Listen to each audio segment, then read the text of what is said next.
안녕하세요. LF 수험생 여러분. 저는 여러분들과 함께 언어 영역 파트 같이 공부하게 될 강사 김지영이라고 합니다. 저랑 같이 공부하시게 될 LF 부분의 언어 영역은요. 50문제가 주어지고 25분 안에 풀어야 되는 굉장히 속도를 빨리 해야 하는 그런 문제 유형들이 많습니다.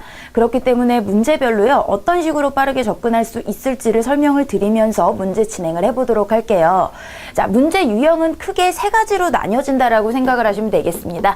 자, 빈칸 추론 문제가 있고요. 이 빈칸 추론이라고 하는 거는 어떤 문단 안에서 한 문장이 나올 수도 있고요. 단어가 나올 수도 있어요. 그래서 앞뒤 문단의 관계들 아니면 그 문단 안에서 필요한 내용들 앞뒤 문장을 가지고 유출을 하는 그런 문제고요. 단어 같은 경우에는 헷갈리는 단어들이 분명히 보기에 같이 있기 때문에 정확한 단어의 의미 유추하는 게 중요합니다.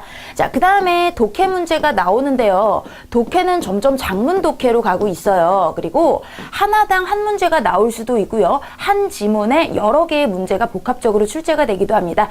이런 경우에는 어떤 문제를 먼저 내가 우선적으로 풀어야 될 것인지를 먼저 살펴보고 푸는 게 중요하고요. 그 다음에 어휘 관련된 문제가 있습니다. 뭐 관계가 될 수도 있고 한자어가 될 수도 있고요. 그래서 이런 문제 유형들 각각 어떻게 풀어야 할지 우리 같이 살펴보면서 진행을 하도록 할게요. 자, 첫 번째 우리 장문 독해를 한번 보도록 하겠습니다. 1번부터 2번의 문제가 같이 연결이 돼 있어요. 그렇기 때문에 어떤 문제가 있는지 문제를 먼저 살펴볼게요. 첫 번째 연결돼 있는 문제는 네 글을 읽고 알 수 있는 사실이 아닌 것. 그래서 내용일치 문제가 되겠고요. 두 번째는 저성장 개선을 위해 주목해야 할 키워드가 아닌 것 이렇게 나왔습니다. 그러면 요거 같은 경우에는 내용을 읽으면서 저성장 개선을 위해 주목해야 할 키워드라고 했으니 우리에게 필요한 것들을 이야기하는 거겠죠? 자, 그러니까 보통 여러 개의 문제가 나와 있으면 내용일치를 먼저 풀어야 되겠다는 마음으로 글을 읽는다고 생각을 하시면 돼요. 자, 왜냐? 내용일치가 가장 꼼꼼하게 봐야 할 부분이기 때문에요. 이 내용일치를 먼저 풀다 보면 전체 내용을 꼼꼼하게 확인을 하면서 넘어가야 된다라는 거예요. 그런 다음에 뭐 기억이나 A나 이런 것들이 있으면 읽다가 바로바로 해당되는 문제 푸시면 되고요. 그리고 만약에 보기가 따로 이렇게 주어진 이런 예제가 주어진 글을 보시면 요거는 마지막에 다 읽고 나서 예제를 한 번 더 보고 그 다음에 풀어야 되는 문제라고 생각하시면 되겠습니다. 자, 그러니까 우선은 우리 내용일치가 나왔기 때문에 얘를 먼저 보도록 할게요. 자, 알 수 있는 사실이 아닌 거죠. 틀린 거 고르는 건데요. 먼저 키워드를 살펴보고 가도록 하겠습니다. 내가 이거를 다 읽고 나서 다시 1번부터 찾아가려면 2번씩 읽어야 되는 그런 시간 싸움이, 그죠? 시간 싸움이 불리해지는 거겠죠? 그렇기 때문에 먼저 1번부터 4번까지의 선다의 키워드를 체크를 해두시면은 내가 분명히 틀린 거를 앞에서 구할 수도 있어요. 그러면 실전 문제에서는 다음으로 넘어갈 수 있는 이런 시간 절약이 되겠죠. 자, 그럼 1번부터 4번의 키워드 체크해 보도록 하겠습니다. 성장 둔화와 경기 침체의 장기화로 인해 패션 시장 경쟁의 가속이 심화되었다. 그래서 패션 시장이 이렇게 경쟁이 심화됐다. 두 번째, 국내외 정세의 불안 요소로 소비 심리가 계속 위축되고 있으므로 시장 환경 개선이 급박하다. 2017년 국내 패션 시장은 저성장을 탈피하기는 어려 보이나 자 저성장이래요. 밀레니얼 세대가 주도하는 온라인 채널의 우위는 지속될 것이다. 요런 잘 보이는 단어들에 체크를 해주시면 되겠고요. 2017년 패션 시장 전망 보고서죠. 성별과 시즌의 개념을 아우르는 시장의 통합이 올해 패션 트렌드가 될 것으로 예측했다. 자, 이렇게 나와 있습니다. 자, 그러면 우리 읽어보면서 한번 바로바로 찾아보도록 하죠. 얼어붙은 소비 심리만큼 냉기가 돌던 패션업계가 제도약을 시도하고 있다. 하지만 전망은 밝지 않다. 시장에 온기를 불어넣을 호재가 보이지 않기 때문이다. 성장이 둔화된 시장에서 경쟁은 더욱 치열해졌다. 자, 소비 심리가 위축이 돼서 경쟁이 심화됐대요. 요거 어디 썼나요? 그죠? 요런 것들 때문에 경쟁이 심화되었다. 그래서 경쟁이 심화 얘기 1번 여기서 찾을 수 있고요. 복종을 가리지 않고 경쟁사까지 옷을 벗겨야 살아남을 수 있는 절박한 상황이다. 특히 대형 패션 업체들은 중소형 브랜드까지 신경을 써야 할 처지다. 실제로 지난해 패션 시장은 장기 불안과 저성장 기조가 굳어지면서 침체의 끝이 보이지 않는 한 해였다. 자, 바로 여기서 나온 키워드들이 다시 한번 구체화되면서 설명이 되고 있죠. 올해 역시 좀처럼 희망의 빛을 찾기 어려운 험난한 가시밭길이 이어질 것으로 보인다. 자, 그래서 일단락은 이렇게 힘든 상황이다라는 것을 보여줬습니다. 한국 사회는 대내외적인 불안 요소로 가득하다. 자, 대내외적인 불안 요소들, 그죠? 국내외 정세의 불안 요소가 여기 이번에 들어가 있죠. 물가 상승, 가계부채 증가로 암담한 상황에 처해 있는 소비자들에게 불안한 정치 변수까지 더해지면서 소비 심리는 영하의 날씨만큼 꽁꽁 얼어붙고 있다. 그래서 국내외 정세의 불안으로 소비 심리를 이렇게 비유적으로 표현을 했네요. 자, 이번의 내용입니다. 자, 1,300조 원에 달하는 가계부채와 불안한 부동산 시장 등 시장 환경이 개선되지 않으면 소비가 살아나기는 어려워 보인다. 특히 정부 예산 집행이 소비자들의 주머니에 들어가 생계형 소비로 직접 연결되지 않는 한 내수 활성화는 기대하기 어렵다는 것이 전문가들의 중론이다. 올 상반기에 치러질 것으로 예상되는 조기 대선도 한국 경제에 큰 부담이 될 것이라는 관측이 지배적이다. 자, 그래서 1달락에 이렇게 힘들다를 조금 더 구체화돼서 보여주고 있는 겁니다. 역시 힘들다라는 내용이에요. 자, 올해 국내 패션 시장은 저성장 국면을 탈피하기 어려워 보인다. 침체한 패션 시장에서 살아남으려면 소비 트렌드의 변화를 제대로 읽어내는 것이 중요하다. 한 금융투자 전문 연구원은 올해 패션 시장에서 주목해야 할 소비 채널로 온라인을 지목했다. 자, 온라인 얘기들 지금 여기 나와 있는 거죠. 그래서 온라인 얘기 이제 시작이 되는구나. 이 연구원은 연구원 얘기는 가볍게 넘어가고요. 밀레니얼 세대가 소비 주도층으로 떠오르며 온라인 채널의 비중이 더욱 커질 전망이라고 하였다라고 의미 부여를 했습니다. 자, 이렇게 따옴표 있는 부분들은요, 이 사람의 이야기고요. 결국에 이렇게 남의 글을 따온 것 같은 경우에는 이것에 대한 해석 부분만 보면은 무방하겠죠? 그래서 가볍게 넘어가자라고 말씀을 드린 거예요. 자, 여기 밀레니얼 세대 얘기, 온라인 채널에 이런 주도가 커졌다라는 게 바로 3번에 대한 내용이죠. 저성장 얘기는 지금 계속 나오고 있으니까요. 그죠? 여기와 여기를 연결을 시켜서 3번으로 묶어주겠습니다. 밀레니얼 세대는 80년대 초부터 2000년대 초반에 태어난 세대를 말한다. 이 연구원은 온라인 채널의 대세 속에서도 유통계열사를 보유한 패션 업체들의 비교 우위는 지속될 것으로 전망했다. 해외와 달리 국내 유통시장은 유통업체가 그룹을 이뤄 백화점, 대형마트, 아울렛, 복합 쇼핑몰, 온라인 등 모든 채널에 영향력을 행사한다. 소비자가 어느 유통채널로 옮기든 유통계열사를 통해 접근할 수 있다는 것이다. 자, 한 패션 연구소는 2017년 패션 시장 전망 보고서, 바로 4번에 나와 있는 내용이네요. 세분화, 성별과 시즌의 개념을 넘어선 믹스 매치 등등을 이야기를 했습니다. 근데 이것을 아우르는 거는 전부 다 포함하는 거죠. 그런데 이것을 넘어서서라고 이야기를 했어요. 그래서 정확한 의미에 적절하진 않습니다. 그래서 이런 맞춤형 서비스 트렌드, 그리고 통합 이런 얘기도 없었던 거죠. 그래서 사실은 우리 여기까지 읽었을 때 3번까지의 내용이 다 맞구나 하면은 자신있게 4번을 체크하고 넘어가셔도 되는 부분이에요. 자, 근데 확인차 우리 이렇게 됐습니다. 자, 그래서 아울러 이런 것들이 앞으로의 주요 하드로 거론되니까 앞으로는 이런 것들이 중심이 될 것이다. 이런 내용이겠죠. 자, 그러면 두 번째 한번 보도록 하죠. 저성장 개선을 위해 주목해야 할 것이 아닌 것. 자, 요거 바로 여기에 있었던 거잖아요. 그래서 사물 인터넷과 최신 정보기술, 여기에 2번, 3번이 있었고요. 직접 소비 활성화와 내수 개선은 바로 개선은 이쪽에서 이야기가 나왔었습니다. 내수 활성화가 필요한 거죠. 직접 소비로 연결되는 내수 활성화가 중요하다. 1번은 여기서 찾을 수 있겠고요. 오프라인 유통은 우리 전체적인 내용을 머릿속에 가지고 있으면 사실 바로 찾을 수 있는 거였어요. 왜냐? 온라인이 중요하다라고 계속 이야기를 하고 있잖아요. 자, 그렇기 때문에 4번 바로 틀린 거 고를 수 있겠습니다. 자, 이번에도 두 문제가 연결이 돼 있어요. 먼저 봤더니 윗글을 이해한 내용으로 적절하지 않은 거, 똑같은 내용 일치고요. 다음에는 기억의 내용으로 거리가 먼 것입니다. 그러면 읽다가 기억이 나오면은 우리 두 번째 연결 문제를 풀어보도록 하고요. 자, 먼저 요 내용을 풀기 위해서 한번 따라가 보도록 하겠습니다. 자, 내용 일치 문제니까 먼저 1번부터 4번을 보도록 할게요. 의식주 등의 기본 욕구가 충족되자 성취 욕망은 더욱 다양해졌다. 기본 욕구가 충족되자 성취 욕망이 커졌다고요.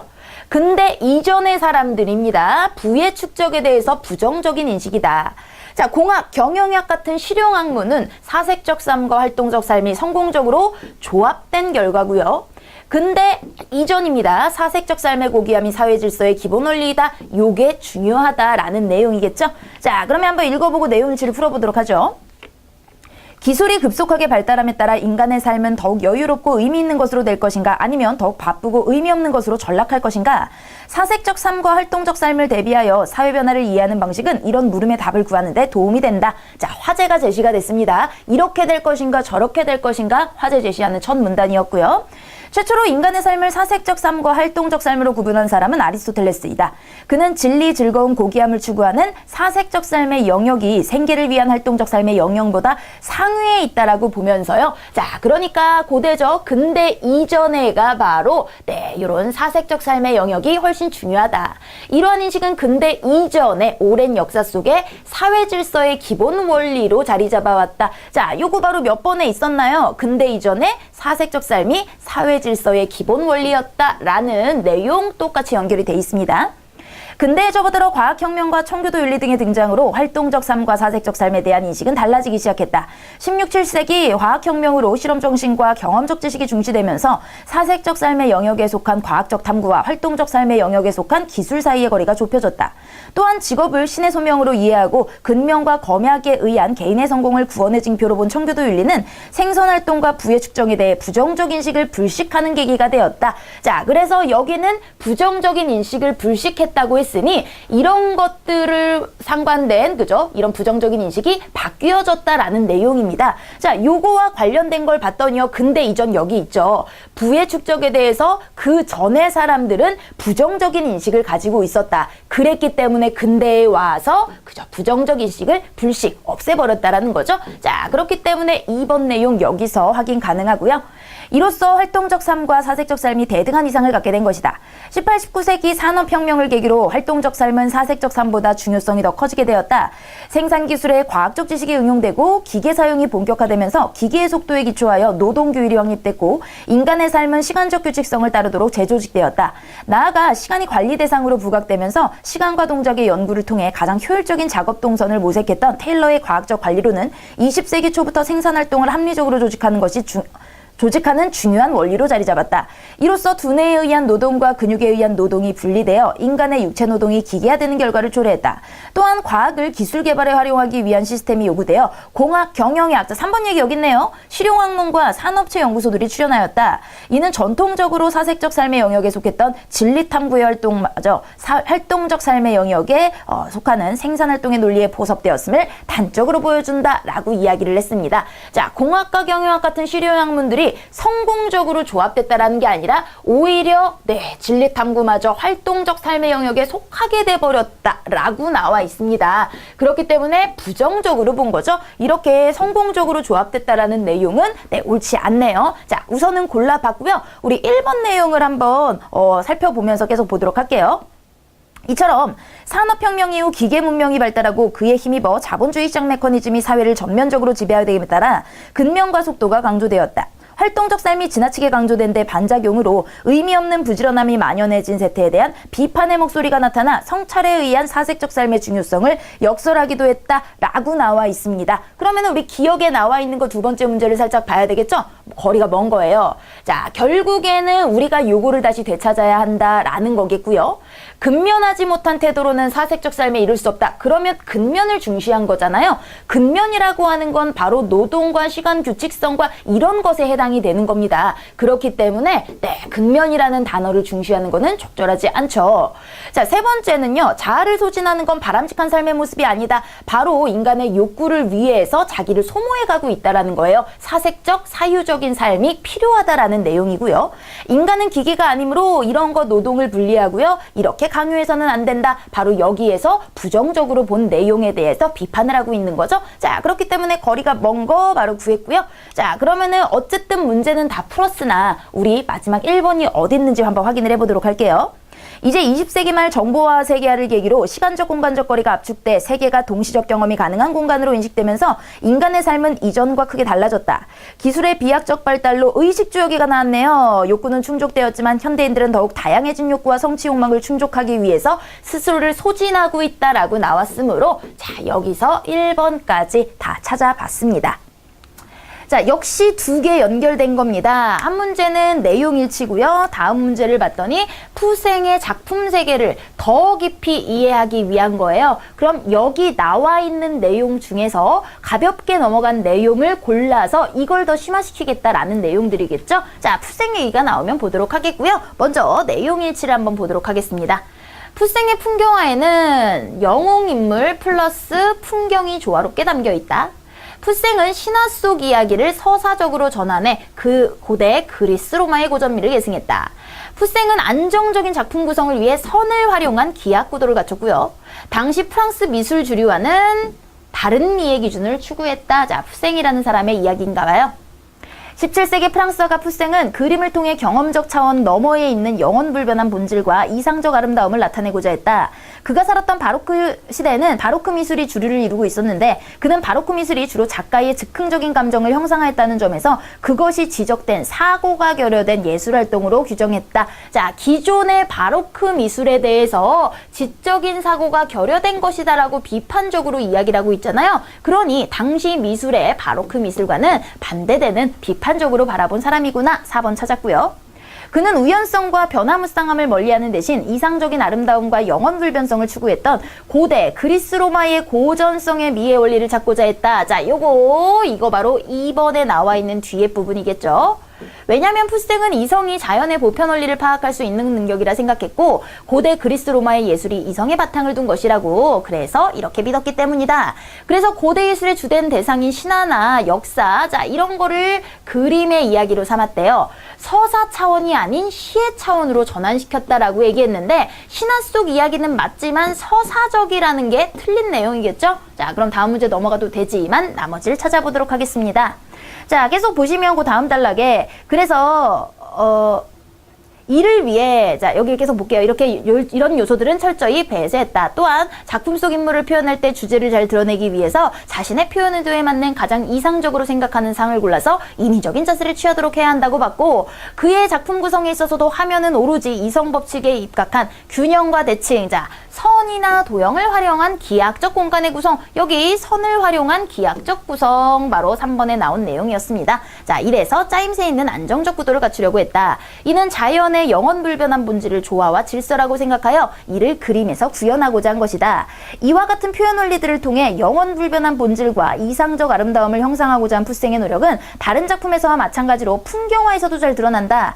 그는 역사 속 영웅의 인물 삶을 작품의 소재로 삼고 풍경의 엄격한 질서와 조화를 부여할 수 있는 방법을 통해서 이렇게 다루었구나. 자 여기 영웅의 인물 플러스 풍경을 잘 조화했다라고 나와 있죠. 그래서 이 부분이 바로 1번 내용까지 다 찾았습니다.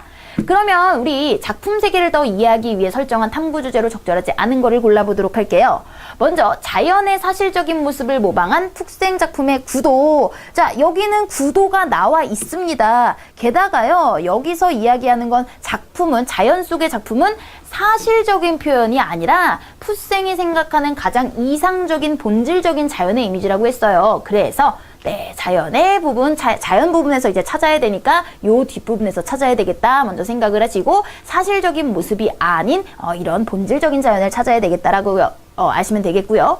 풋생의 작품 속의 기하학적 공간 구성. 자, 기하학 얘기는 여기 단락에 나와 있었잖아요. 그래서 요런 기하학적 공간 구성의 원리를 조금 더 자세하게 깊이 있게 찾아보겠다라는 내용이었고요. 삶의 본질을 담아냈다. 자, 그거는 여기 있었잖아요. 그죠? 여기서 삶의 본질에 대한 내용 한번 찾아보면은 삶의 본질을 담아낸 삶의 본질은 이 뒷부분에 나와 있었네요. 그래서 여기서는 엄격하게 적용을 했고 자 여기를 좀 찾아볼까요? 이런 방법을 통해서 인간이 추구해야 될 것들을 나타내고자 했다. 자 여기 있네요. 여기 보편적인 삶의 본질 그죠? 이 그림에 대해서 나는 더 살펴보겠다 라고 보시면 되겠고 풋생 작품에서 압축미와 절제미 자 요게 바로 여기 나와 있었던 앞부분에 나와 있었던 압축된 표현 절제되고 압축된 표현 자 여기에 해당이 되는 부분이겠네요. 자 이런 식으로 이것도 내용일치처럼 풀 수 있는 뭐 그런 문제들이었습니다. 자 이번에는 하나씩 나오네요. 내용일치 자 우리 간단하게 아래 거 먼저 보도록 할게요. 역과 원은 국가의 공공 업무를 위해 정부 지원으로 운영되는 시설이었고요. 원은 전쟁으로 인해 여행객들이 줄어들면서 자 전쟁으로 여행객이 줄면서 쇠퇴했다. 민간 여행객들은 자 민간이 자유롭게 원을 이용하면서 숙식을 해결했고요. 주요 도로에 있는 장승 근처에 원이 설치돼 있었다. 자 그러면 읽어보도록 하겠습니다. 우리나라를 찾는 외국인이 가장 즐겨 찾는 곳은 이태원이다. 여기서 원이란 이곳의 과거 여행자들을 위한 휴게소였다는 걸 말해준대요. 사리원, 조치원 이런 원도 마찬가지이다.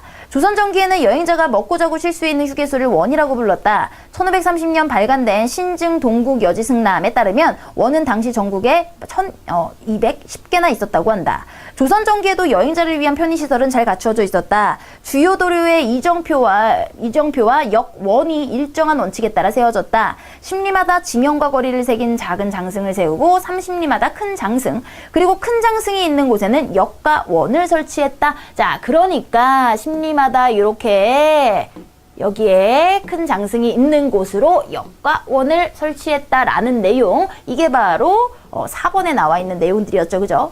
자, 여기 국가의 명령이나 공문서, 중요한 군사정보의 전달, 사신왕래에 따른 영송 접대 등을 위해 마련된 통신기관이었다면 원은 그런 일과 사업을 위해 마련된 일종의 공공여관이었다. 자, 역과 원 어쨌든 전부 다 이런 일종의 공공여관이었다. 여기서도 국가의 명령을 위한 것이다 라는 내용, 바로 1번에 있는 내용이었고요. 원은 정부에서 운영했기 때문에, 그죠? 여기 정부 지원으로 운영한다까지 다 1번으로 체크를 해야 되겠네요. 주요 도로인 대로와 중로, 소로 등에 설치된 원에는 원의전이라는 땅을 주어 운영 경비를 마련하도록 했다. 누가 원을 운영했을까? 영예든 이런 사람들이 감독을 했지만 원에는 정부가 일일 관료를 파견할 수 없었다. 그래서 대로변에 위치한 원에는 5가구, 중로에는 3가구, 소로에는 2가구를 원주로 임명을 하고 이렇게 자벽에서 제외를 시켜줬답니다. 자, 이거는 빨리빨리 넘어가는 이유, 바로 여기서 얘기한 부분이 아니기 때문이죠. 조선 전기에는 원 이외에 여행자를 위한 휴게시설이 따로 없었으므로 원을 이용하지 못한대요. 민간인 여행자들은. 그러니까 자, 3번에 자유롭게 원을 이용했다라고 하는 내용, 자, 틀릴 수 있었겠죠. 자, 그 다음에 계속 보시면 지나가는 나그네인데 하룻밤 묵어갈 수 있겠습니까? 라고 숙식을 해결할 수밖에 없었다. 그러나 임진왜란 지방관리의 대접을 받아 원의 이용이 줄어들게 되며 원의 역할은 점차 사라지고, 그래서 사라진 이유는 요거 때문이네요. 그죠? 자, 그래서 우리는 지금 일치하는 걸 골라야 하기 때문에 전쟁으로 인한 게 틀린 것이고요. 그 다음에 공공 업무를 위해서 지원되는 요거는 여기서 찾았죠. 자, 1번이 맞는 것일 테고, 민간 여행객들이 자유롭지 않습니다. 민간 여행객은 사용할 수 없고요. 장승 근처에는 모두 원이 설치돼 있었다. 여기서는 30리마다 큰 장승이 있는 곳입니다. 여기서는 주요 도로에 있는 거 모두라고 얘기했으니, 자, 이 부분에서 틀린 내용 바로바로 확인 가능했습니다. 사실 시험에서 실제로 나왔을 때는 이 정도에서 1번 정확한 게 나왔다라고 하면은 바로 체크를 하고 넘어가시면 되겠습니다. 자, 이번에는 주제 문제입니다. 주제는 전체적인 내용을 다 포괄할 수 있어야 하고요. 작가가 무슨 이야기를 하고 싶어서 이것을 쓴 것인가 라는 결론 부분에 좀 포인트를 두시고 봐야 합니다. 자, 그러면 한번 내용을 보도록 할게요. 한국 건축은 사이의 개념을 중요시한다. 자, 화제의 한국 건축의 사이 개념입니다. 그리고 사이의 크기는 기능과 사회적 위계에 영향을 받는다. 또한 공간, 시간, 인간 모두를 사이의 한 동류로 보기도 한다. 서양의 과학적 사고가 물체를 부분들로 구성되었다고 보고 불변하는 요소들을 분석함으로써 본질 파악을 추구했다면, 동양은 사이, 즉 요소들 간의 관련성에 초점을 두고 거기에서 가치와 의미의 원천을 찾았던 것이다. 자, 이거는 차이점들 이야기를 하고 있죠. 그래서 차이점 넘어가고요. 동양과 서양의 차이점, 자, 체크를, 자, 동양과 서양의 차이점. 건축이 내적 구성, 폐쇄적 조직을 강조한 객체 형태를 추구했다면 동양은 이랬던 것이다. 자, 이 부분은 차이점. 동양의 목재가구법에 의한 건축 구성 양식에서 사이의 중요성을 알 수 있다. 자, 목재가구법에서 사이 이야기로 다시 넘어갔어요. 이 양식은 이렇게 하는 긍정적인 면 보여준다라는 거겠죠? 자, 그러면 전체 내용을 한번 찾아보도록 하겠습니다. 사이의 개념과 사회 위계를 반영하는 한국 건축은 앞부분의 요 부분에만 해당이 되는 거예요. 전체 내용을 파악할 수는 없는 부분입니다. 동양 목재 가구법의 우수성. 자, 이거는 사이 중요성을 알려주기 위해서 따온 부분이죠. 구체화시킨 부분입니다. 이 얘기를 하고자 하는 게 아니라는 거예요. 요소들 간의 관련성에 따르는 동서양의 건축의 차이. 동서양 건축의 차이는 요 가운데 부분에만 해당이 되고요. 자연과 조화를 이루는 건축물의 중요성. 자, 이거는 자연과 조화를 이룬다는 내용은 아예 아니죠. 그러니까 이 중에서 가장 많은 내용들을 담고 있는 부분들, 바로 이 부분의 차이점으로 지금 가지고 오는 3번이 주제가 돼야 되겠네요. 그래서 원래 전체적인 내용 주제로 찾자면 사이의 개념이 돼야 됩니다. 그런데 이 사이의 개념이 중요한 이유는 무엇이냐? 요소들 간의 이런 것들을 중요시 여긴다. 이게 바로 요소들 간의 관련성이라고 단어로 집어넣고요. 그 다음에 동서양 건축의 차이는 중간 부분에 구체적으로 설명된 1단락의 내용을 전부 다 포함한다. 이렇게 돼서 확실하게 마음에 들진 않지만 가장 적절한 주제로 3번을 고르셔야 맞는 답이 될 수 있겠습니다. 자, 이번에 중심 내용 문제가 2개 나왔습니다. 중심 내용, 자, 같은 식으로 보도록 할게요. 한국 사회도 구성원의 출신국이나 인종 등을 보면 이제 더 이상 단일민족 국가라고 부를 수 없는 게 현실이다. 자, 더 이상 단일민족 국가가 아니다. 현실 얘기를 했고요. 이런 변화에 대응하기 위해 우선 다문화 사회의 주요 패러다임에 대해 살펴보고 궁극적인 지향점을 살펴보도록 하자. 이게 바로 화제입니다. 얘가 얘기하고 싶은 게 사실 여기서 다 나왔어요. 다문화 사회의 패러다임, 지향점.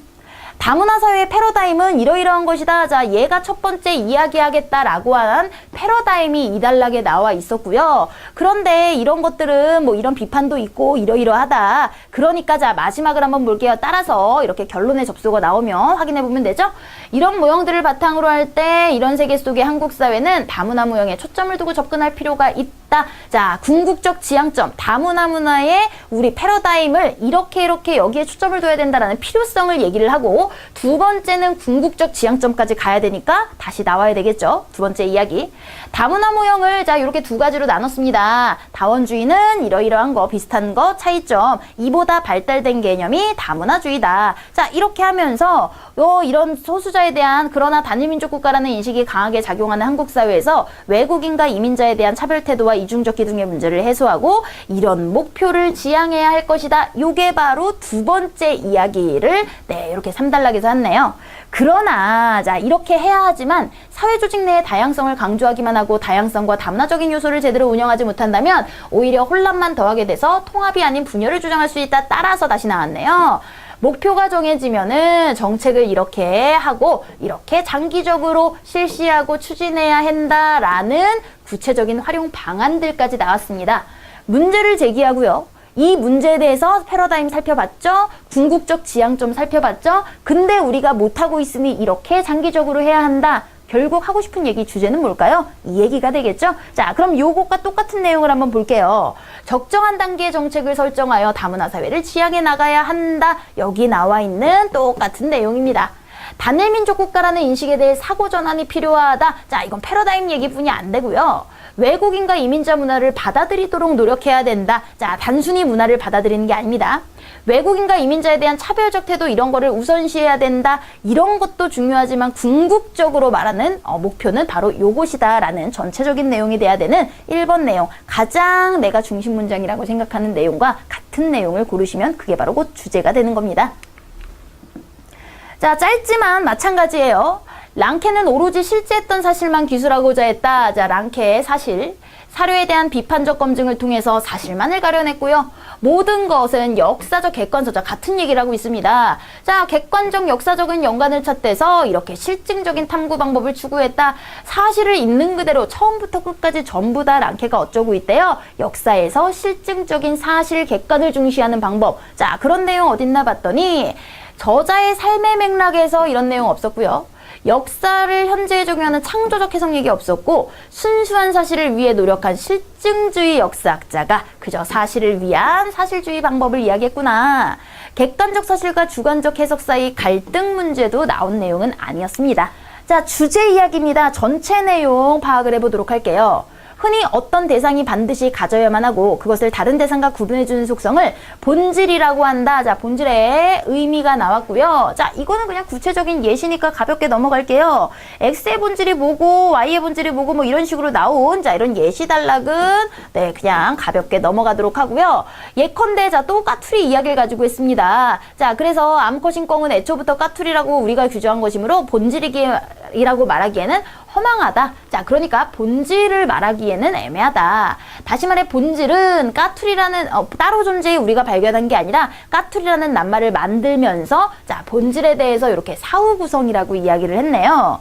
자, 그래서 다른 개체들을 동일한 종류의 것으로 판단하고 의사소통에 성공하기 위해서는 공유하는 무언가가 필요한데 본질주의는 그것이 우리와 무관한 개체 내의 본질로서 존재한다고 주장한다. 반면에 반본질주의는 그런 것이 없다라고 보면서 인간이 정한 언어의 약정이 본질주의에서 말하는 본질의 역할을 충분히 달성하고 있다. 자, 서로 반대되는 의견이 나왔습니다. 이른바 본질은 우리가 관습적으로 부여하는 의미 표현에 불과하다는 것이다. 자, 이만큼은 반본질, 위에는 본질주의에 대한 이야기네요. 자, 그러니 본질과 반본질에 대한 차이점을 여기서 이야기를 하고요. 본질에 대한 이야기가 얘가 결국 하고 싶은 얘기겠죠? 자, 전체 내용 한번 파악을 해볼게요. 본질의 필요 충분 조건, 자, 이래야 한다라는 내용이라고 볼 수는 없고요. 본질주의의 정의는 나왔지만 예시는 여기까지죠. 본질과 반본질주의 얘기는 나오지 않았으니 전체 내용으로 볼 수는 없고요. 본질에 대한 정의 앞부분에 나왔고 본질과 반본질의 차이점 뒷부분까지 전체 내용 파악이 됐습니다. 본질주의와 반본질주의의 기준과 차이점, 자, 여기는 뒷부분만 얘기를 했기 때문에 전체 내용을 아우를 수 있는 주제 바로 3번이 돼야 되겠습니다. 자, 다음 문제도 문장은 길지만 결국 하고자 하는 얘기는 하나라는 거 한번 보도록 할게요. 양자역학의 불확정성 원리는 우리가 물체를 본다라는 것의 의미를 제고하게 한다. 자, 처음에 화제의 양자역학의 불확정성 원리입니다. 자, 책을 보기 위해서는 자, 예시로 시작을 했네요. 반사된 빛이 도달해야 되고 다시 말해 무엇을 본다는 것은 광양자를 지각하는 것이다. 자, 양자역학의 불확정성 원리를 하기 위해서 본다의 개념, 그 본다라고 하는 개념을 책을 보는 과정을 예를 통해서 광양자 지각이다 라고 설명을 했습니다. 광양자에 대한 설명이네요. 대상에 부딪혀 튕겨나올 때 대상에 충격을 주게 되는데 왜 글을 읽는 동안에 책이 움직이는 걸 볼 수 없을까? 자, 질문에 대한 답을 찾아야죠. 빛이 가하는 충격이 책에 있는 의미 있는 운동을 일으키기에는 턱없이 작기 때문이다. 그래서 광자가 충돌할 때 교란은 생기지만 효과는 미비하다. 그게 바로 여기 질문의 답이겠죠. 2단락 질문에. 어떤 대상의 물리량을 측정하려면 대상을 교란하지 않아야 된다. 물리량을 측정하는 방법입니다. 오차를 줄이기 위해서 이렇게 교란을 줄여나가고요. 원칙적으로 측정의 정밀도를 높이는데 한계가 없다고 생각했다. 그러나 소립자의 세계를 다루면서 잘못됐구나. 자, 그런 거 잘못된 걸 바꿔야 되겠죠. 전자를 보는 것과 책을 보는 것의 차이점을 이야기하면서 역시 여기에 해당되는 예시가 지금 쭉 연결이 된다라고 보시면 돼요. 자, 그래서 우리가 이런 입자의 운동 상태를 알려면 운동량과 위치를 알아야 된다. 운동량과 위치는 이러이러한 것이다고요. 이상적 상황에서 전자를 보기 위해 빛을 쏘아 전자와 충돌시킨 후 튀어나오는 광양자를 관측한다고 해보자. 자, 역시 또 가정을 통해서 이렇게 측정하는 방법에 대한 이야기입니다. 그러나 운동량이 적은 광양자는 파장이 길기 때문에 부정확해진다. 그러니까 짧은 빛을 써야 하고 뭐 이렇게 알아낼 수 있는 측정 방법이에요. 이 둘을 동시에 줄일 수 없음이 드러난 것이 불확정성 원리이다. 자, 결국에 어디로 다시 갔죠? 처음으로 다시 갔습니다. 결국 여기 내용은 전부 다 양자역학의 불확정성 원리를 설명하기 위한 예시들이고요. 마지막에 이것이 불확정성 원리다. 결국에 우리는 처음 내용으로 다시 돌아가서 이게 불확정성 원리에 대한 설명을 하고 있는 글이구나. 이 정도로 주제를 찾을 수 있겠습니다. 자, 나머지 문제들 짧습니다. 그렇기 때문에 짧은 것들은 더 보기가 쉬워요. 어려운 거 없으니까 16번까지 여러분들이 문제를 풀어보시고 우리는 내용일치 문제로 넘어가도록 하겠습니다. 자, 17번 문제부터 보도록 할게요. 본문 내용과 일치하는 것을 고르시오 라고 얘기를 했는데요. 내용일치 문제, 자, 먼저 키워드를 보고 그 다음에 읽는다 말씀드렸죠. L2 집단은 L1의 랑그를 공유하지 못하면, 자, 랑그를 공유하지 못하면 전혀 의사소통할 수 없다. L2 학습자의 오류, 중간 언어가 존재한다는 사실의 증거래요. 중간 언어는 학습자가 L2 규칙을 의사소통에 적용하기 때문에 동일한 L2를 배우는 학습자는 결국 랑그가 같아져서 중간 언어로 대화가 가능해진다. 자, 요 정도 보고 우리 문제를 보도록 하겠습니다. 한국 사회가 발전하면서 제2 언어로 한국어를 사용하는 사람들을 주변에서 쉽게 만난다. 태어나서 처음 습득한 언어를 L1이라고 하고 L1을 습득한 후 배우는 언어를 L2라고 할 때 그들에게 한국어는 L2가 된다. L2를 배우는 과정에서 나타나는 L1도 L2도 아니며 공통의 요소를 가지고 있는 언어를 중간 언어라고 한다. 중간 언어 체계는 L2에 비해 단순하며 L2를 목표로 발달해 간다. 자, 우리 중간 언어가 이러이러한 것이다 라는 중간 언어의 정의와 특징이 나왔는데요.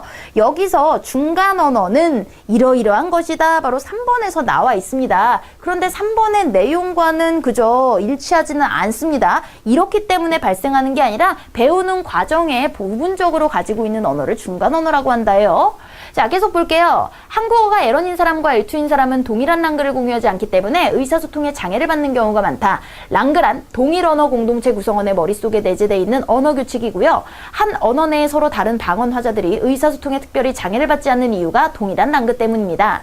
중간 언어는 L2를 목표로 발달하는 과정에 있는 언어이기 때문에 학습자마다 개별적이고 그래서 하나의 동일한 랑글을 가진 학습자 집단을 상정할 수 없답니다. 여기 랑그가 같아져서라고 나와 있는 4번에 위배되는 내용이죠.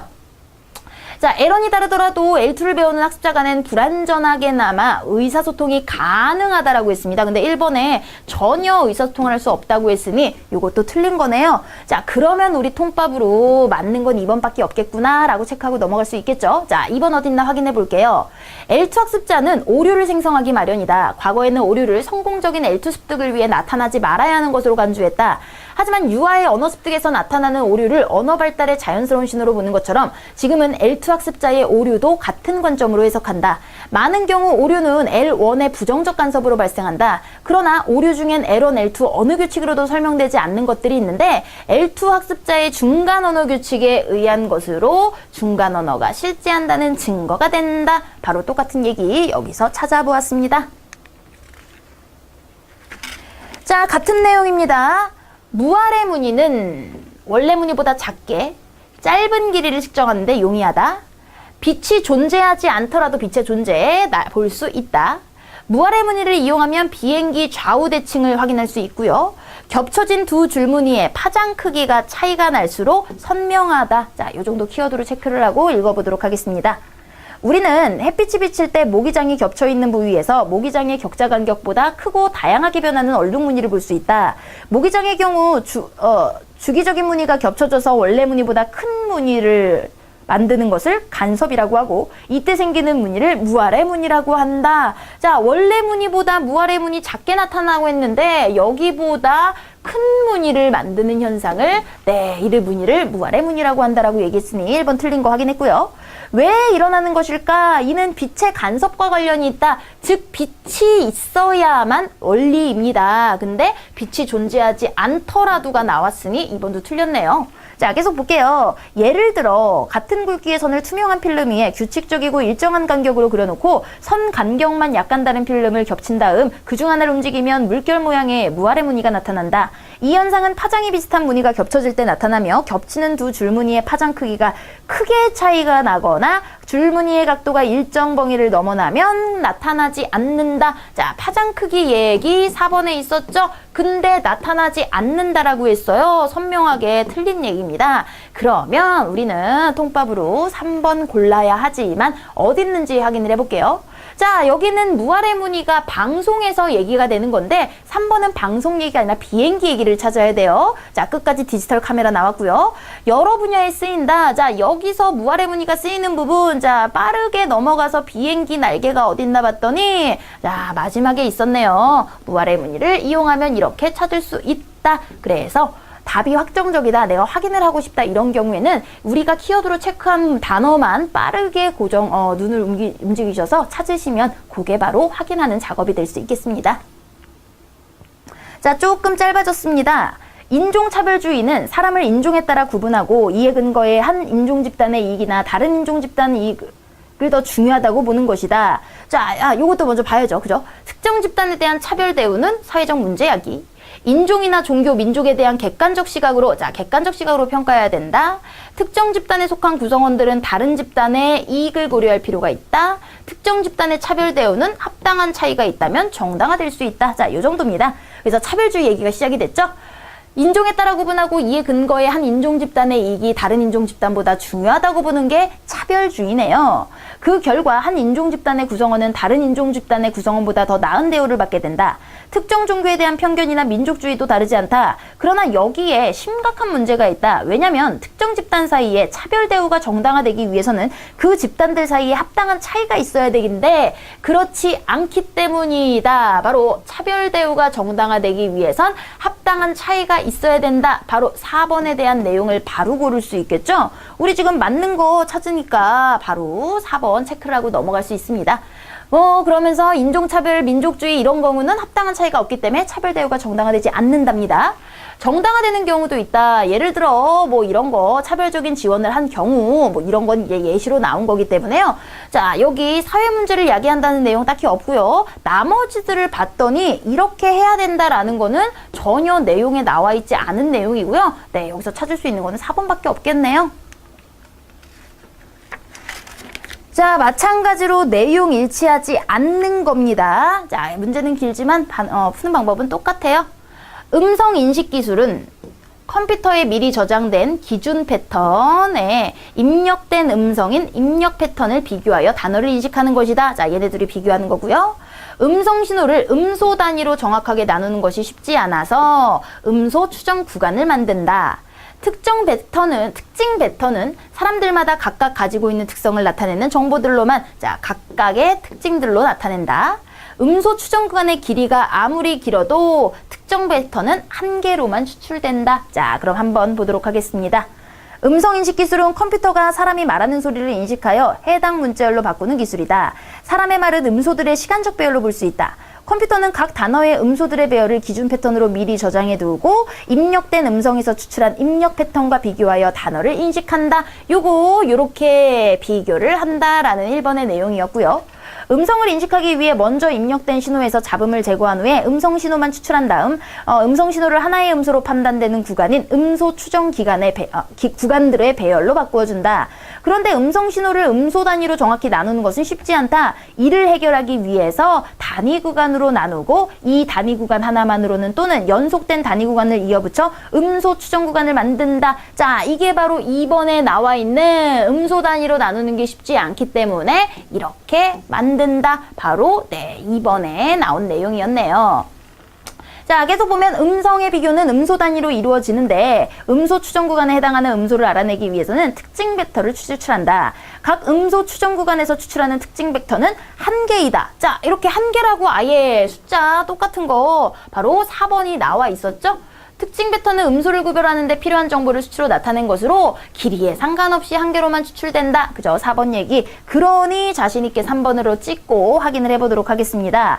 특징 벡터는 음소의 특징을 잘 나타내는 정보를 이용하지만 사람마다 다른 특성을 보이는 정보는 사용하지 않는다라고 이야기를 했어요. 그런데 3번에서는 각각 가지고 있는 특성들 가지고 사용한다고 했으니 당연히 틀린 말이 되겠죠? 자, 이렇게 먼저 봤을 때 우리는 요 반의 내용은 읽지 않아도 다 확인이 가능한 시간 축약을 가져올 수 있다라는 거 보여드리는 문제였습니다. 자, 마찬가지로 파스텔의 얘기입니다. 파스텔은 제너 종두법의 토대에 놓인 원리를 발견한 게 파스텔이라는 뜻이고요. 파스텔은 제너의 종두법을 응용하여 예방접종 원리를 발견했다. 아시아에서 유럽으로 전해진 천연두 예방기법이 산업혁명의 간접 원인이 되었다는 견해도 있다. 감염성 질병에 이미 걸렸던 사람들이 같은 병에 걸리지 않는 사실은 오래전부터 알려져 있었다. 자, 이미 걸렸던 사람은 같은 병에 걸리지 않는다. 면역에 대한 건가 봐요. 자, 그럼 읽어보도록 하겠습니다. 파스텔레가 짧은 휴가를 떠나며 닭콜레라 세균 배양 접시를 방치해둔 덕에 멋진 행운이 일어났다. 휴가를 마치고 돌아와 다시 일을 시작한 파스텔레는 방치돼 있었던 접시의 세균을 닭에게 주사했는데 놀랍게도 병에 걸리지 않았습니다. 이번에는 정상적 세균을 배양하여 다시 주사했는데 배양된 지 오래된 세균을 한번 주사했던 닭들은 여전히 병에 걸리지 않았지만 정상 세균을 처음 주사한 닭들은 병에 걸려고 죽어버렸다. 파스텔레는 그게 무엇을 의미하는지 금세 알아차렸다. 우연히 그는 세균을 쇠약하게 만들고 그 독성을 제거했던 것이다. 약화된 세균은 닭에게 약한 콜레라만 일으키고는 독성이 강한 정상 세균의 공격에 대한 면역을 만들어준 셈이다. 결국에 첫 단락은 파스텔레 일화를 가지고 면역에 대한 화제를 제시한 이런 부분이었습니다. 그의 발견은 사람들이 수천 년 동안 알고 있던 사실과 일치했다. 홍역 천연두 패스트에 한번 걸렸다 회복된 사람은 다시 걸리는 일이 없다. 자, 요거 바로 4번에 이미 다 알고 있었던 내용을 증명하는 거였죠. 더욱이 파스텔의 발견은 그의 시대 이전에 이루어진 주요한 의학 발전 중 하나인 제너의 종두법의 과학적 근거를 제시했다라고 이야기를 했습니다. 이미 제너 이야기가 있습니다. 자, 그래서 계속 보시면 일찍이 중국인과 아랍인은 심하지 않은 천연두의 부스럼을 취해 건강한 사람에게 감염시킴으로 면역을 얻는 기술을 개발하였다. 이 기술이 18세기 콘스탄티노플의 영국 대사 부인이었던 몬테규 부인에 의해 서유럽에 소개되고 죄수와 고아들을 대상으로 시험을 거친 후 영국 하노버가 왕들에 의해 채택이 되고요. 어떤 역사가들은 산업혁명을 유발한 인구 증가의 원인으로 천연두 사망률의 저하를 들기도 했다. 어떤 역사가가 바로 이런 것 덕분에 산업혁명의 원인으로 볼 수 있게 되었다라고 이야기를 했습니다. 제너는 우두에 걸린 소젖 자는 소녀들의 상처에서 얻은 물질을 이용해 천연두의 방법을 더욱 발전시켰다라고 얘기를 했습니다. 그러니까 종두법의 과학적 근거를 제시했다라는 것과 제너가 이렇게 한 방법을 제너는 상처들에서 얻은 물질을 이용해서 이렇게 발전시키고 백신요법이라고 명명한 거는 제너네요. 자, 그러니까 여기 이 토대에 놓인 것을 얘가 발견을 했고 이것을 파스테르가 과학적으로 설명을 한 것이고요. 자, 2번 같은 경우에는 파스테르가 예방접종을 발견한 것이 아니라 제너가 이미 백신요법이라고 명명을 했다라는 겁니다. 자, 그렇기 때문에 파스테르가 발견했다라는 내용은 틀린 말이 되겠죠. 자, 그래서 마지막 내용 때문에 헷갈릴 수 있었나 봐요. 파스테르는 제너를 기르며 자신의 예방접종법을 부르는데 백신이란 단어를 고집했다. 얘가 라틴어 시험에 합격하지 못해서 의사 자격을 부여받지 못했기 때문에 결국 얘가 발명을 한 것을 그걸 기리기 위해서 이렇게 이름만 지었다라는 내용입니다. 자, 그렇게 똑같은 문제 유형들 24번까지 여러분들이 연습 한번 풀어보시고요. 자, 이번엔 유추 문제인데요. 유추 문제도 사실 그렇게 다르지 않습니다. 내용 일치랑 마찬가지라고 보시되 조금 더 한 번 더 생각해 봐야 되는 문제들 유형이구나 라고 생각을 하시면 되겠습니다. 자, 그럼 같은 방법으로 볼게요. 판매에만 초점을 맞춘 기업의 광고는 판매의 초점, 더 이상 마음을 끌 수 없습니다. 웰빙의 보편화에 맞추어 기업들은 고가의 웰빙 제품 개발에 주력하고 있다.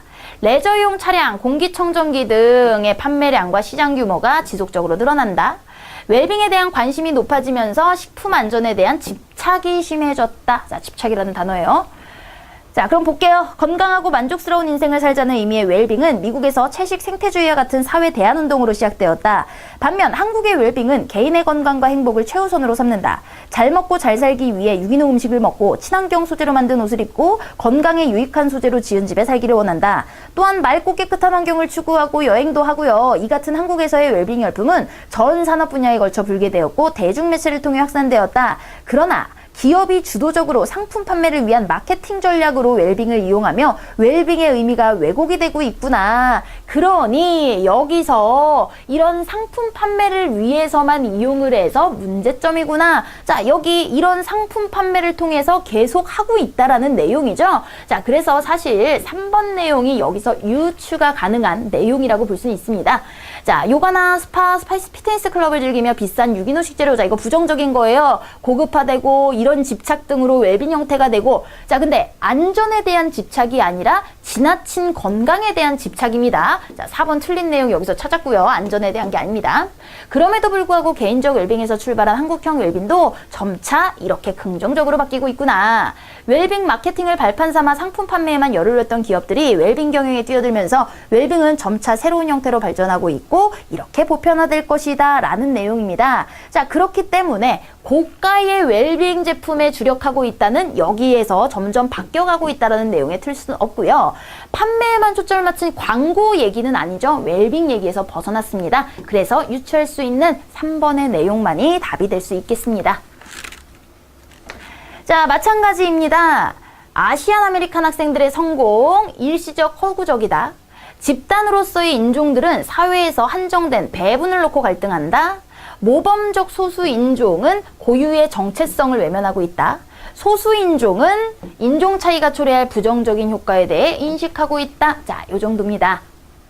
미국 사회에서 아시안 아메리칸 학생들은 모범적 소수인종으로 미국의 교육체계 속에 뚜렷하게 성공한 소수인종의 전형으로 간주되었다. 그리고 그들은 성공적인 학교 생활을 통해 주류 사회에 동화되고 이것에 의해 사회적 삶에서 인종주의 영향을 약화시키는 주장으로 이어졌다. 자, 성공한 아시안 아메리카인들이 이렇게 인종주의의 삶을 약화시킨다라는 긍정적인 부분으로 나왔습니다.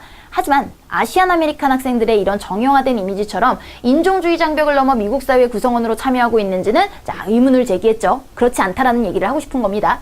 미국 사회에서 아시안 아메리칸 학생들의 인종적 정체성은 백인이라는 장점과 소수자인 아시아인의 단점 속에서 구성이 되는데 이것이 그들에게 두 가지 보이지 않는 상처를 낳는다. 하나는 대부분 아시안 아메리칸 학생들이 인종적 차이에 대한 불만을 해소하고 인종 차이에서 발생하는 차별을 피하기 위해 백인이 되려고 한대요.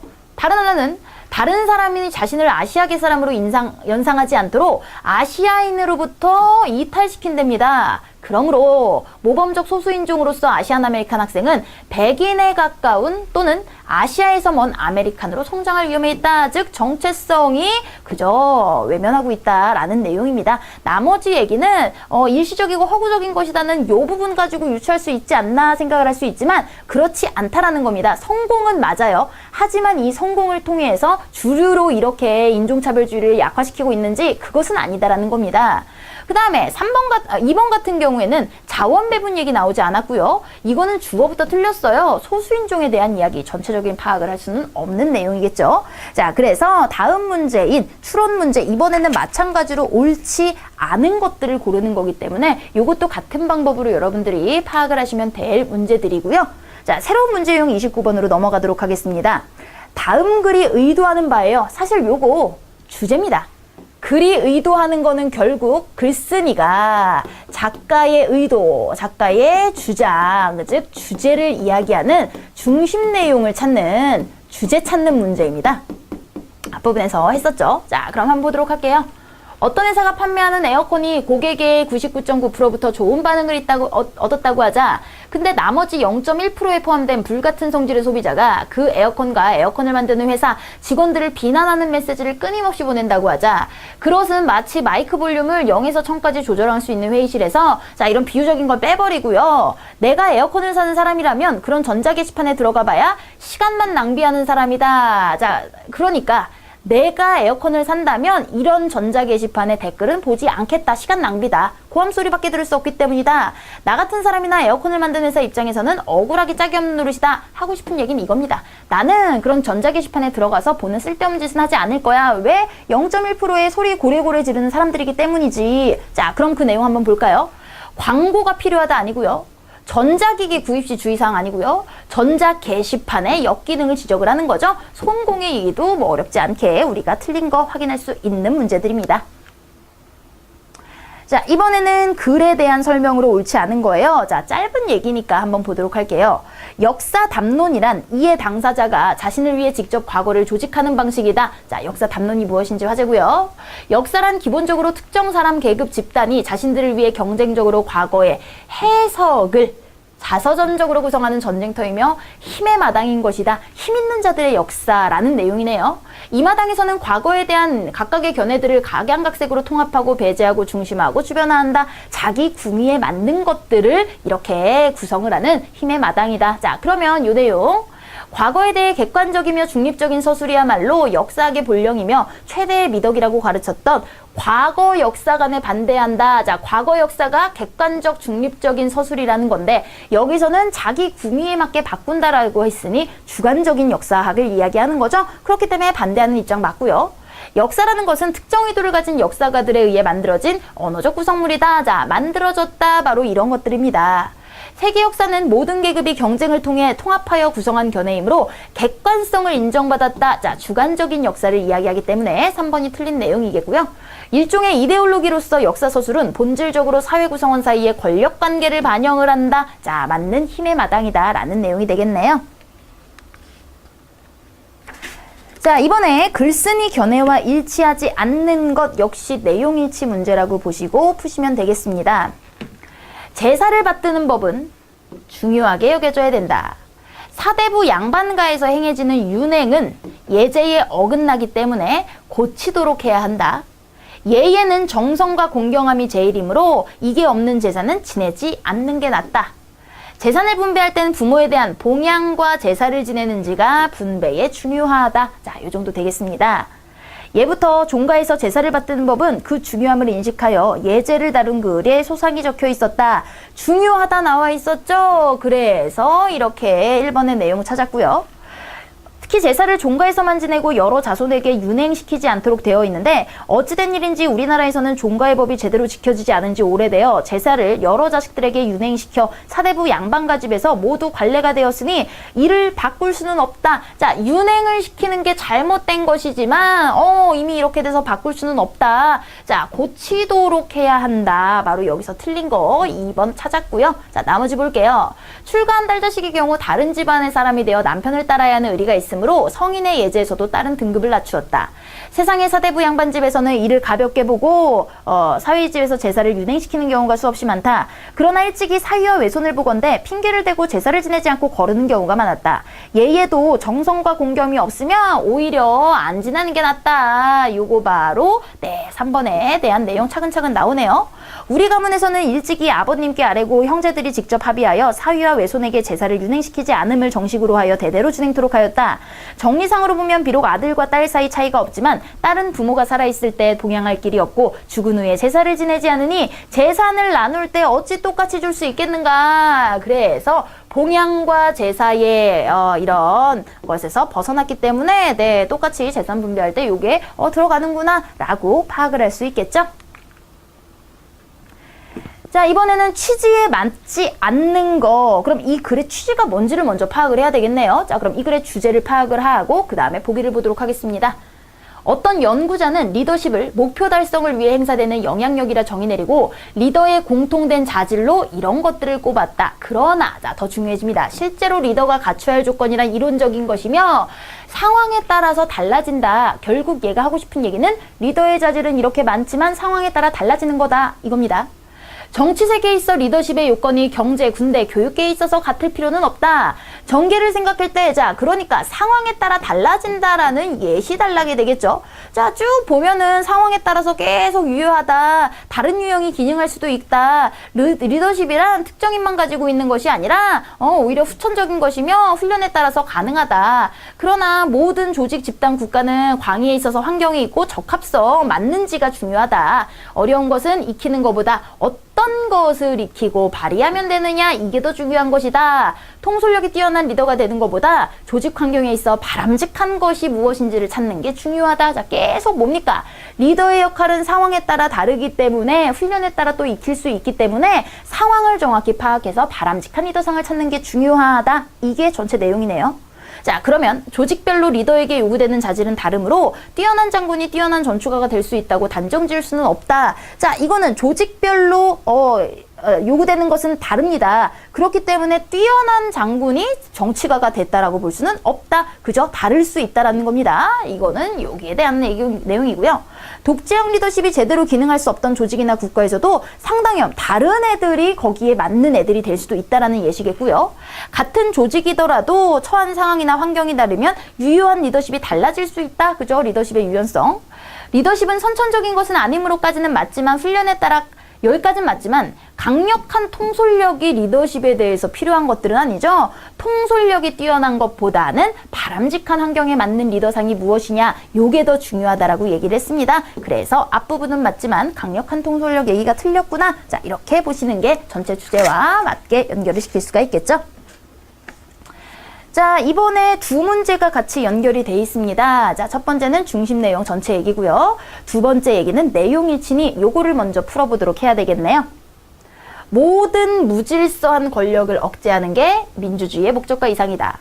무제한적 민주주의는 국민의 참여와 표결을 통해 결정된 법과 정부 활동을 정당화한다. 무제한적 민주주의는 자유주의의 특성을 가지고 있으나 대체적으로 전체주의와 유사하다. 그 다음에 민주주의 자체를 목적으로 삼으며 다수의지를 중시한다면 다수의 독재를 초래할 수 있다. 자, 민주주의 자체가 목적이 된 경우입니다. 자, 그러면은 한번 우리 내용 일치를 찾아보도록 하겠습니다. 민주주의의 목적은 다수가 폭군이나 소수의 자의적인 권력 행사를 통제하는 데 있다. 자, 그러니까 민주주의의 목적은 뭐예요? 다수의 독재를 자의적인 권력 행사를 통제하는 데 있구나 라는 내용, 이게 전부 다 무질서한 권력을 억제한다라는 민주주의의 목적 이야기하는 것이고요. 민주주의의 이상은 모든 자의적인 권력을 억제하는 것으로 이해되는데, 자, 똑같은 거죠. 이게 변했다. 최근에는 권력을 정당화하긴 장치로 변화되었다. 이렇게 변화된 민주주의는 민주주의 자체를 목적으로 만들려는 이념이다. 부정적으로 보고 있습니다. 이것은 법의 원천과 국가 권력의 원천이 주권자 다수의 의지에 있기 때문에 국민 참여와 표결을 절차를 통해 다수가 결정한 법과 정부의 활동이라면 그 자체로 정당성을 갖는다는 것이다. 즉, 다수가 원하면 무엇이든지 실현할 수 있다는 얘기다. 이게 바로 국민의 참여, 이런 것들을 정당하면 무엇이든 될 수 있다. 이게 무제한적 민주주의다라는 거겠죠? 자, 이번 내용 여기 찾았고요. 어떤 제약도 없는 민주주의라는 의미다. 이런 민주주의는 자유주의와 부합할 수 없다라고 얘기를 했습니다. 이런 민주주의는 자유주의와 부합할 수 없다. 그러니 무제한적 민주주의가 자유주의의 특성을 가지고 있다가 아니라 부합할 수 없다. 다수의 독재이고 전제주의와 유사하다. 뒤에는 맞죠? 그죠? 그래서 3번에 틀린 거 우선 골랐고요. 자, 4번 어디 있나 볼게요. 다음 따라 봅니다. 민주주의 자체를 수단이 아니라 목적으로 여기고 다수의 의지를 중시한다면 그것은 다수의 독재를 초래하고 전제주의만큼이나 위험하다라고 4번 얘기까지 다 찾았습니다. 자, 그러면은 우리 앞부분에 있는 중심 내용을 찾아보도록 할게요. 다 읽었으니까 우리 알 수 있습니다. 민주주의의 원래 목적과 이상은 이것이지만 이게 이렇게 부정적으로 변화되었다. 그러면서 무제한적 민주주의가 전체주의만큼이나 위험하다. 그죠? 변질돼서 위험하다. 요겁니다. 민주주의가 정당하다가 아니고요. 목적과 수단은 요 앞부분에만 나왔죠? 잘못되게 변화되었다. 요게 바로 얘가 하고 싶은 이야기겠네요. 무제한적 민주주의의 정의는 요 부분에서만 나온 겁니다. 전체 내용을 담을 수는 없겠죠? 자, 이런 식으로 우리 장문 독해 문제를 한번 풀어봤습니다. 그래서 뒤에 부분들은 제가 문장 순서 나오는 부분들 다음 시간에 어떤 식으로 풀면 또 빠르게 풀 수 있는지 키워드를 알려드리면서 그렇게 다음 시간으로 넘기도록 하겠습니다.